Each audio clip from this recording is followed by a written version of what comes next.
day on my little lake, and it is one of the days that this lake is closed. It's late enough in the season now that the lake is closed 2 days a week instead of just one, but it's so beautiful out. I'm wearing like a super thin shirt. It's got to be close to 80 degrees here in the end of November.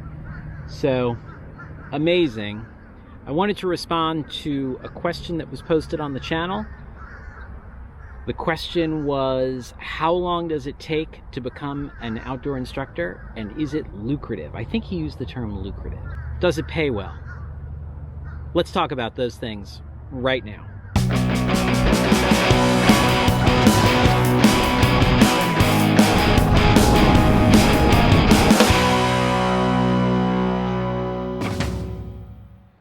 This is one of those days where paddling, man, would just be beautiful. There is no wind. It's not too hot. It's not cold. The water is starting to get chilly, so I might be thinking about wearing a dry suit, but it's so warm out that it'd be like, no, there's no way I'm wearing a dry suit. So the question that this person asked is actually a little bit hard to answer. I'm going to answer it 3 different ways.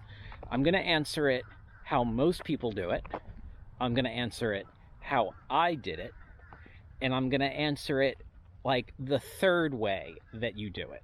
So really there are 3 different ways. The route that I took is the weirdest, the most non-traditional. But let's talk about the way most people do it now. So here is how most people get work in outdoor instruction or outdoor education or guiding, which is really kind of a different thing. If I had it to do over again, I probably would have become an outdoor guide instead of an outdoor educator. So most people will go to a college or a university that has an outdoor programs department or school where you can get a degree in something like outdoor recreation, outdoor parks management, something like that. So it's a 4-year degree. You will probably do an internship, and then you will be left off to go find a job. This is the most common way. I think it's the worst way. I should also say, what the hell do I know? I didn't do it this way. I barely went to college. It just doesn't seem like the best way to me, but it is the way that most people go about doing it now. And I also should say that this is a topic that I want to bring other people into in the conversation. This is not the only time that we'll cover this conversation or this topic on my channel. I want to get together with a bunch of outdoor educators and talk about sort of how they did it and what their process was. But for now, I will say that is probably the most common way. Let's talk about the other way, the way that I call certification hunting. Okay, so certification hunting is just what it sounds like. When I became a paramedic, I went to college, and essentially you take classes that set you up to take tests for certain certifications. So I did like advanced cardiac life support, ACLS. I did pediatric advanced life support, PALS. I did pre-hospital trauma life support. Doesn't have a good acronym, PHTLS people call it. A bunch of certifications like that that set you up for taking the state and or the national register paramedic exam. Essentially, you're just building up all of these certifications that say to an employer, I'm skilled in all of these things. We're now doing that same sort of thing for working in the outdoors. So you can get a Leave No Trace Master Educator. You can get a high angle rescue. You have to get some form of medical certification. It used to be a wilderness first responder called a WFR. Now it's, for most people, a WFA, which is a wilderness first aid certification.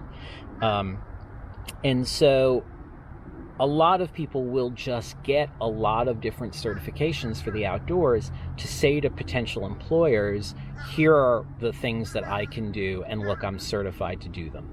And in theory, that's good, but the risk is, are you doing that and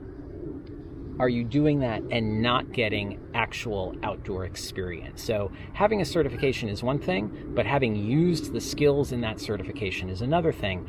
And I don't feel like you get that if you're just doing certifications. So, for instance, I worked with an instructor who was ACA certified, and he was an okay instructor. He was not a great paddler. And we do talk about how I would rather be working with an outdoor educator who's a teacher first and has a skill set in an outdoor thing second, because you can learn the skill, but having the ability to teach is super useful. So if you want to be an outdoor educator, you need to be a good teacher. So again, that's what a lot of people do. And like Justin, who helped me with the pack fitting video, I'll put a link to that up here. He's an AMGA, which is American Mountain Guide Association, instructor, and that's a great organization. He's also a great climber. That organization really makes you do a lot of real world climbing. Like you have to have a resume, a list of climbs that you've done and their difficulty, and they need to be above a certain difficulty to pass your certification exam. And I really like that. If you look at things like the ACA, which is sort of the governing body for paddle sports, the listing or the requirements for journeying or doing trips is pretty slim. It's like, I think it's 3 weeks of paddling in 2 different locations, right? That's crazy. That's not enough experience.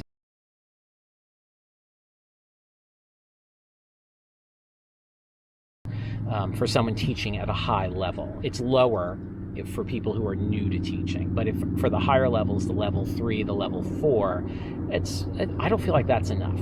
Again, that's my opinion. I didn't go that route. So let's talk about the route that I went.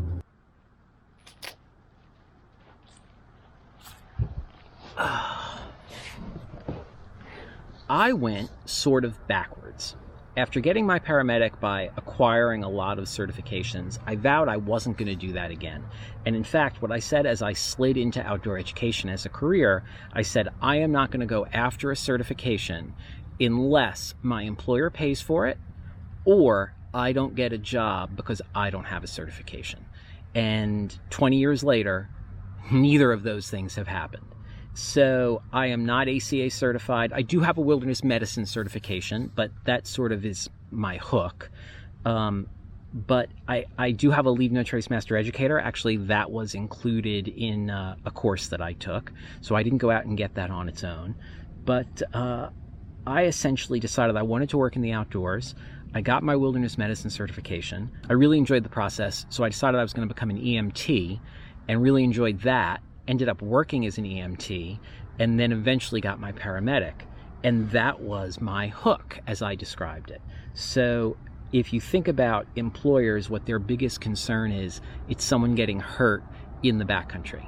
And when you can say to them, not only do I have this certification, but I've treated hundreds, if not thousands of patients on an ambulance, as well as a bunch in the backcountry, that makes them breathe easier. It goes back to what I was saying literally over there about real world experience. How much real experience do you have doing this thing?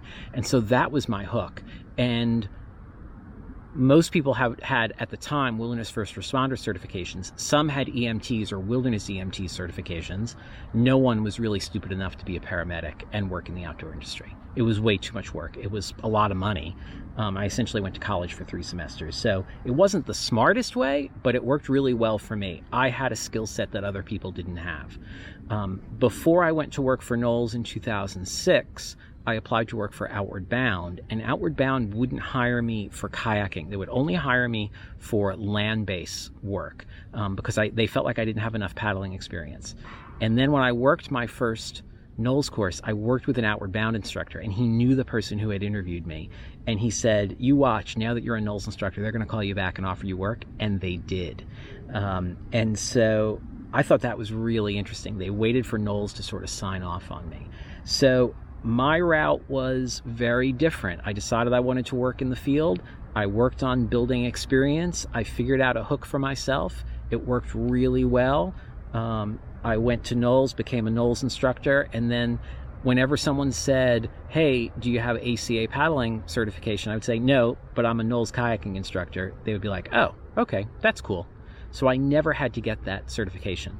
On a side note, the big employer that I work for did actually put instructors through ACA stand-up paddleboarding instruction and I was supposed to get trained, but at the last minute, they kicked me off the course because they needed the space for someone else. Kind of pissed me off, but that's a whole other story. So that's how I became an outdoor educator. The answer to the second part of the question, is it lucrative? Does it pay well? I asked Justin that, and all he did was laugh. It doesn't pay well.